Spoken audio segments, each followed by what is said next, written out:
Ada seorang hamba yang bernama Syam'un al-Ghazi. Dia telah bertempur melawan orang-orang kafir selama 1000 bulan bersenjatakan tulang dagu unta. Selain itu, dia tidak mempunyai peralatan perang. Tetapi, tiap kali dia memukul orang-orang kafir dengan tulang dagu untanya, maka tidak terhitung mereka yang tewas karenanya. Apabila dia merasa haus, maka keluarlah dari sela-sela giginya air yang segar. Lalu dia meminumnya.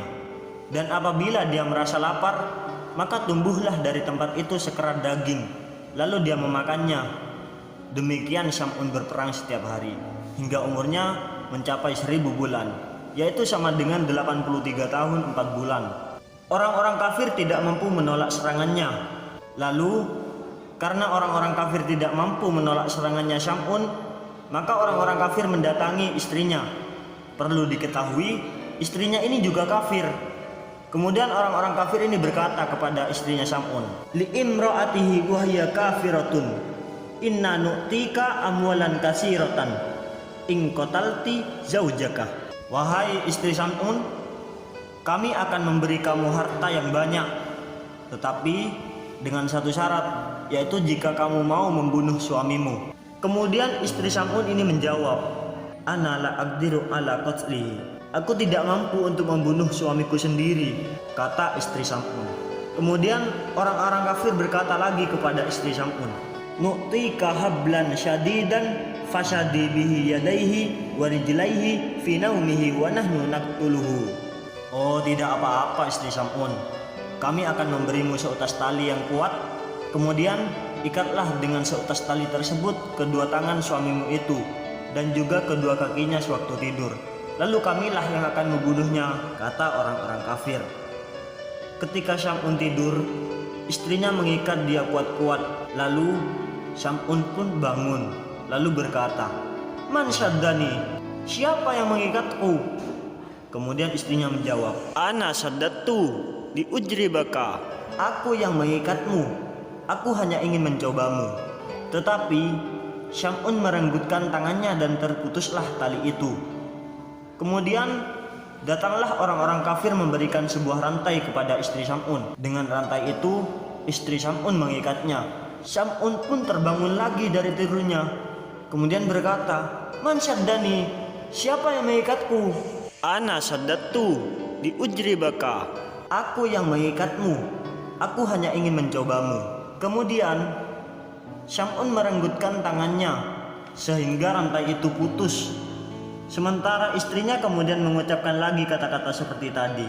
Dan Syam'un pun berkata, "Ya mar'ati, ana waliyun min awliya'illahi ta'ala, la yaglibu alayya syai'un min amrid dunya illa sya'ri hadha." Wahai istriku, aku adalah seorang wali Allah Ta'ala. Tidak ada sesuatu pun di dunia ini yang mampu mengalahkan aku selain rambutku ini.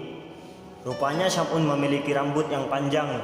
Mendengar itu, maka tatkala Syam'un tidur, istrinya memotong beberapa ikat rambutnya, berisi 8 utas rambut kepalanya yang panjang-panjang mencapai tanah. Dengan 4 ulas wanita itu mengikat kedua belah tangan suaminya, dan dengan 4 ulas yang lain diikatnya pula kedua belah kakinya sewaktu Syam'un tidur. Syam'un pun bangun, maka katanya, "Man syaddani, siapa yang mengikatku?" Kemudian istrinya menjawab, "Ana syaddatu di ujribaka." Aku yang mengikatmu, aku hanya ingin mencobamu. Kemudian Syam'un meronta, tapi Syam'un tidak mampu memutuskan ikatan itu. Selanjutnya istri Syam'un memberi kabar kepada orang-orang kafir. Mereka pun datang. Maka dibawalah Syam'un menuju tempat pembantaian. Di sana telah tegak sebuah tiang. Kepada tiang itu Syam'un diikatkan kedua telinga Syam'un, kedua matanya, kedua bibirnya, lidahnya, dan kedua belah tangan dan kaki mereka potong. Orang-orang kafir memang kejam. Orang-orang kafir seluruhnya berkumpul dalam rumah pembantaian itu. Maka Allah Ta'ala mengilhamkan kepada Syam'un, "Ayyu syai'in turidu bihim asna'hu." "Syam'un, perlakuan apa yang kamu inginkan dariku terhadap mereka? Kemudian Syam'un menjawab, uridu an tu'tini minal quwwati hatta uharrika umuda hadzal baiti fayanhadimu alaihi. Berilah hamba kekuatan sehingga dapat aku gerakkan tiang rumah ini lalu merobohi mereka. Kemudian Allah memberi kekuatan kepada Syam'un, maka dia gerakkan dan menimpalah atap rumah itu atas mereka. Mereka mati semua, termasuk istrinya sendiri. Allah menyelamatkan Syam'un dari mereka, lalu mengembalikan kepadanya semua anggota tubuhnya yang dipotong oleh orang-orang kafir. Sesudah peristiwa itu, Syam'un masih sempat beribadah kepada Allah selama 1000 bulan lagi. Malam hari dia bangun bersembahyang dan siang harinya dia berpuasa hingga akhirnya tewas. Terima kasih telah menonton video ini.